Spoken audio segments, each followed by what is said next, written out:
Well, the water should be hot enough now. So it's a nice bath for you and then dinner. And after that? Ah, the experience of a lifetime. Yeah, I'm up for an experience of a lifetime.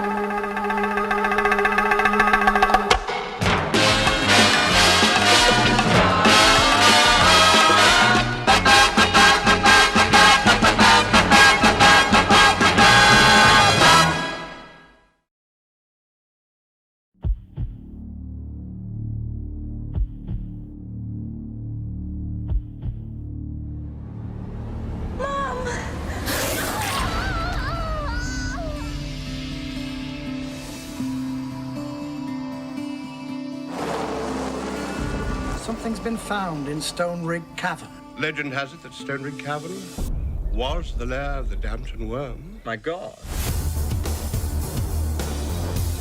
When the venom attacks the nervous system, the victim appears to be afflicted by a form of vampirism.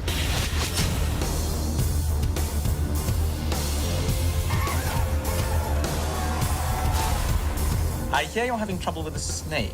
Ah, and you're going to uphold family tradition and slay the beastie. Are you out of your mind? My, you are a fine growing.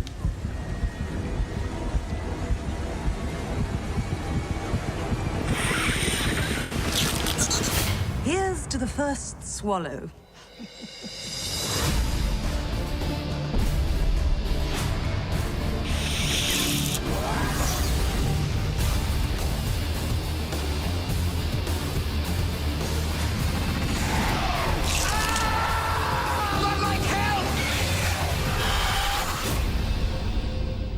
By Christ, have I a tale to tell you.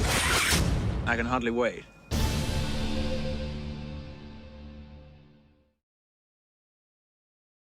Hello and welcome to another episode of It Could Have Been a Classic.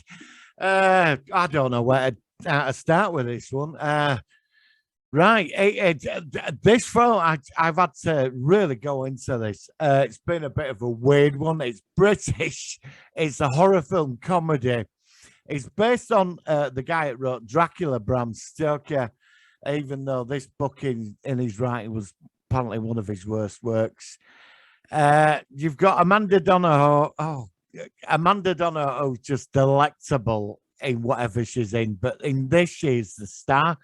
Hugh Grant is just being Hugh Grant. Catherine Oxenberg, that's her from Dynasty. I don't know whatever she did after that.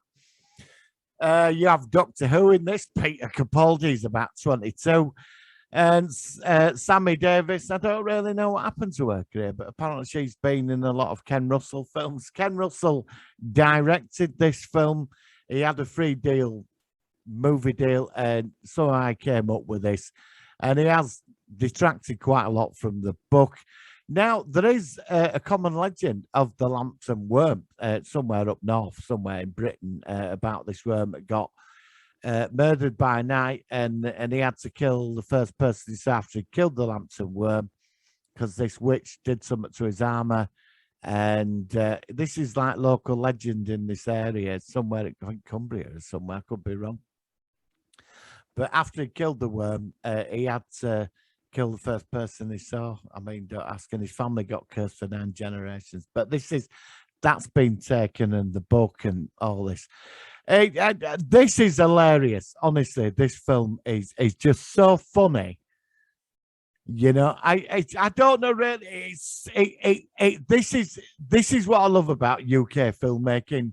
In the UK, you get the weird and you really get the out there stuff. It was Ken who told me about his method of directing Oliver Reed, which was the 1 to 10 method. So it would be, you want a 5, a 6, a 10, a 2. Bring it down. Actually, 4 is better. And you totally get what he meant. Yes, I'm home. When he sent me the script, I must confess, I wasn't sure whether this was supposed to be funny or serious. And it was so outlandish.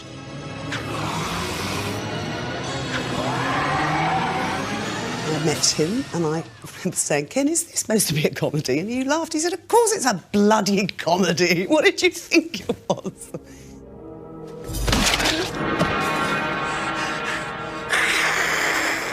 I was dressed as the high priestess, the Lair of the White Worm, the worm snake woman with full blue body makeup, a skull cap and fangs. And literally thinking, I shall never work again. And Ken with a megaphone going, more rape, more pillage, and Wagner blaring out of 2 speakers on the set. And I just thought, this is so Ken Russell. The scene with a Boy Scout in a bath, I seem to remember, which is very, very funny. Whose every death is a rebirth into a God ever mightier. And it's just as I'm getting down to the business with the Boy Scout in the bath, the doorbell rings and it's Hugh Grant. Good evening, what can I do for you? Well, forgive me for dropping in like this, but you're not in the book. The British media were just completely confused. You know, venal and, oh, this is all dreadful, rubbish, crap stuff. Ken was like a big, naughty schoolboy playing with his toys and breaking the rules and getting away with it, and I loved that about him.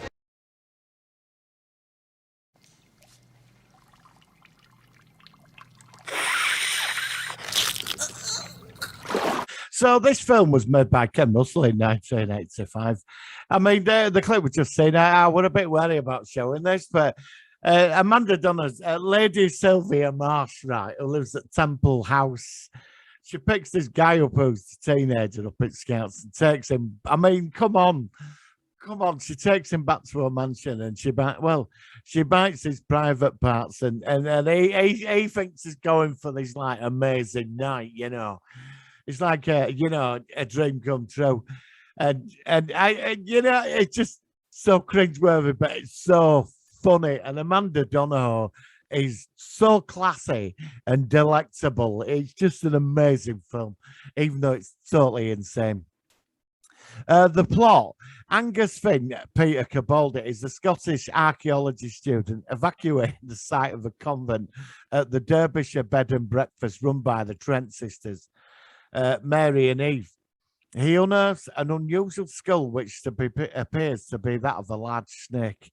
Angus believes it may be connected to the local legend of the Damson Worm, a mythical snake-like creature from ages past, said to have been slain in Stonerich Cavern by John Damson, ancestor of the current lord of the manor, Hugh Grant, who's just been Hugh Grant.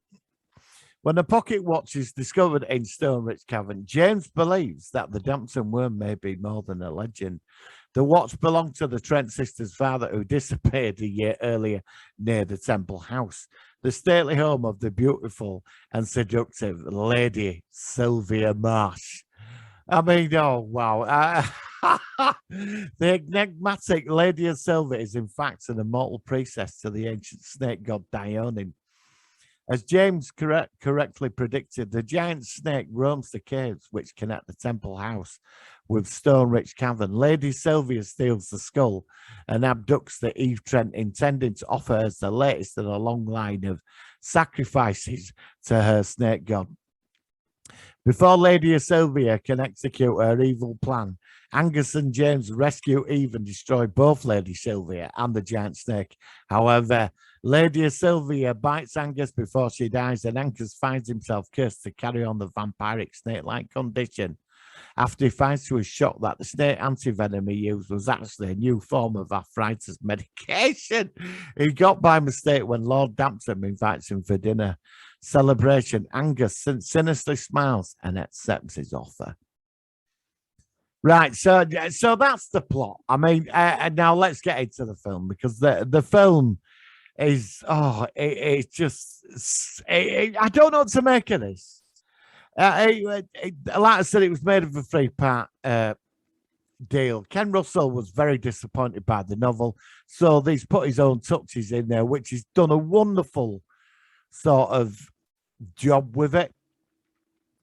The casting is awesome. Apparently, Tilda Swinton was going to be Lady Sylvia Marsh, but she turned it down, and Amanda Donohoe went for it instead. And I'm glad they chose Amanda Donohoe. I don't think this would have been Tilda Swinton's thing. But I mean, the things in this is you see, when it was shown over here in the UK, right? A lot of people that didn't know what to make of the thing, they took it too seriously, and you can't take this film seriously. I mean, a lot of the film critics, they didn't know what to make of it, but abroad it didn't do so bad, because I think abroad they thought, well, this is definitely UK humour, you know. So, like, the film, it starts off where, like, Peter Capaldi's this archaeologist, the doctor, finds a skull. And then it all starts that Lady Sylvia Marsh picks up this scout, which is, yeah, you know, it's just not going to happen to you, is it?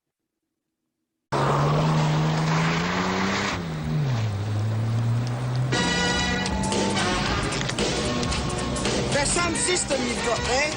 How do you rate the music? I'm not really into it, banging. Are you into any sort of banging?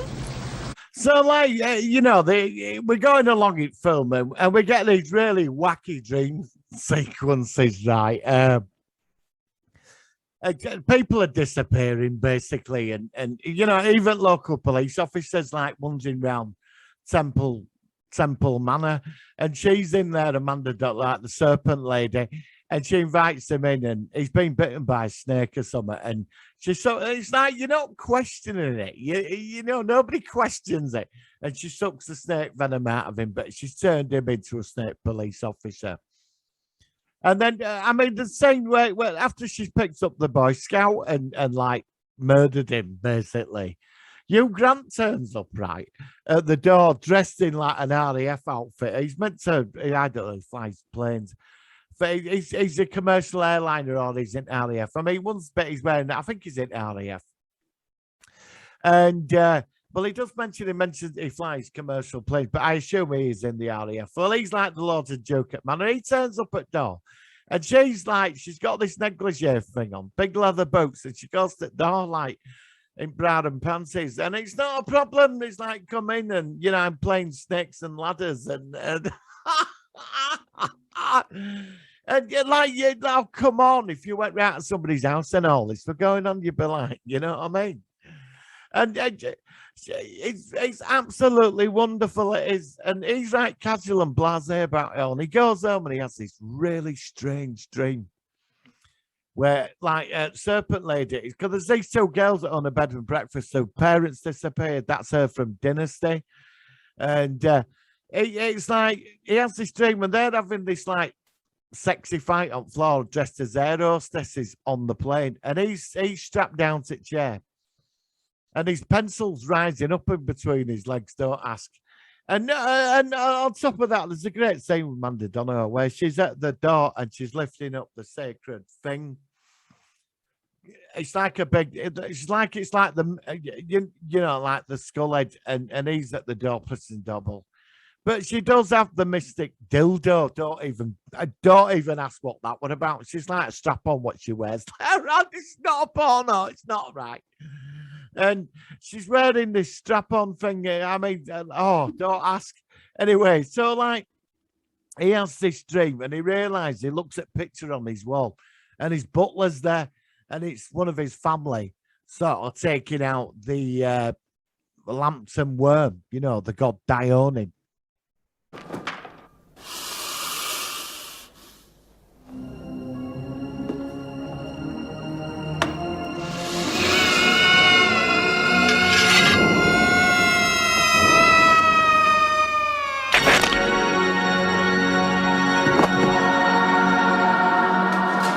So, like, the film, it builds somewhere to the final scene, right? And Hugh Grant worked out that he tells his butler to go stick out big speakers on top at Manor, and they start playing snake charm music. And she's in a basket, right, wearing snake clothing, and she comes out and she starts dancing.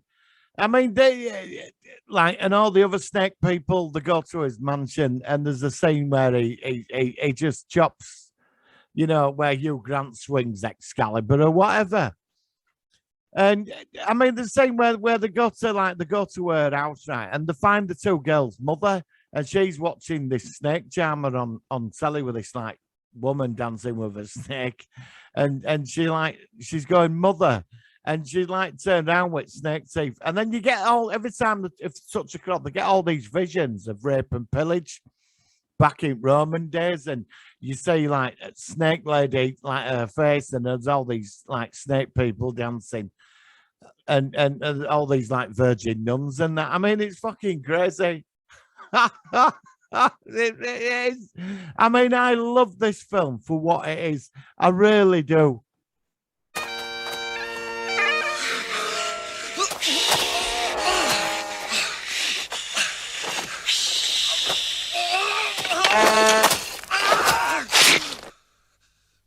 Now, yeah, like obviously the film builds to a big scene, and you get to see the big worm in the cave, and that, and Lady Sylvia, who's dressed up in a druidic with no clothes on, painted blue, and they've got the other woman. She's all tied up to be sacrificed, and Peter Capaldi turns up and pulls out a grenade out of his spot, and I don't even know where he got the grenade from actually, but he pulls out a grenade, drops it, and he blows the worm up.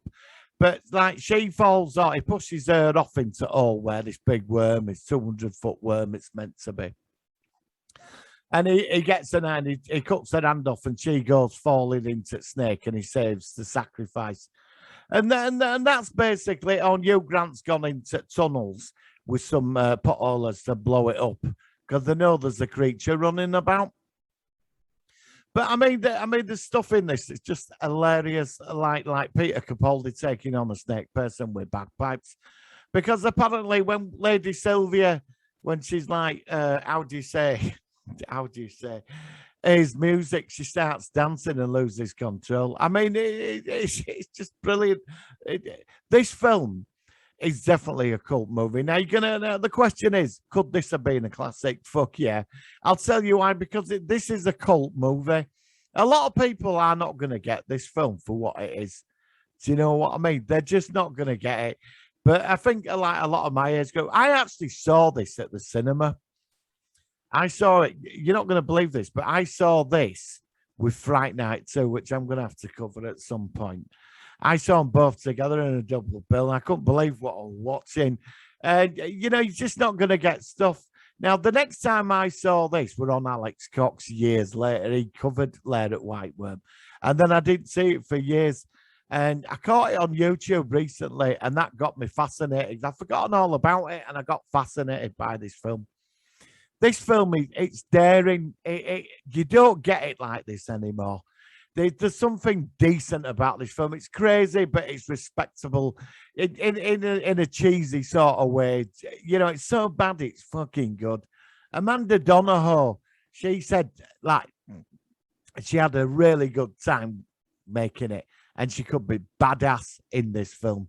With a Boy Scout in a bath, I seem to remember, which is very, very funny. Whose every death is a rebirth into a god ever mightier. Shit. And it's just as I'm getting down to the business with the Boy Scout in the bath, the doorbell rings and it's Hugh Grant. Good evening. What can I do for you? Well, forgive me for dropping in like this, but you're not in the book. So like we've covered as much as this film. I've got to be careful with the clips I put up. I really did want to put the other stuff up, but I don't know if YouTube would let me. So Hugh Grant, he don't like to talk about this film. He, apparently, amongst other fans, he has been asked. He just don't like to talk about it. I think back in day, this is early career for a lot of these people, But this film is a true treasure, and like the critics of the time did not know what to make of it. But when I saw this, I knew this was my type of movie. I mean, it's got everything in it. It's the acting is very good, and you've got quite an interesting cast. I love Peter Capaldi in this, but Hugh Grant definitely steps up to the front because he's such a wanker in this film. But he is the hero of it, and how they deal with this insane situation with his snake priestess. Do you know what I mean? And you do get a bit of a backstory with her as well, about this Roman emperor who's an evil one, and he was her lover or something, and all this, and she's immortal. And there is some crazy things in this film. Now, when I was reading on Wikipedia, Amanda Donohoe did say they were considering a sequel, but it never got made. I don't know if you could have got a sequel to this. This film is a one-off. So the question, as I asked before, is this a classic? You know, Lair of the White Worm, you are a classic, and you're going through this week.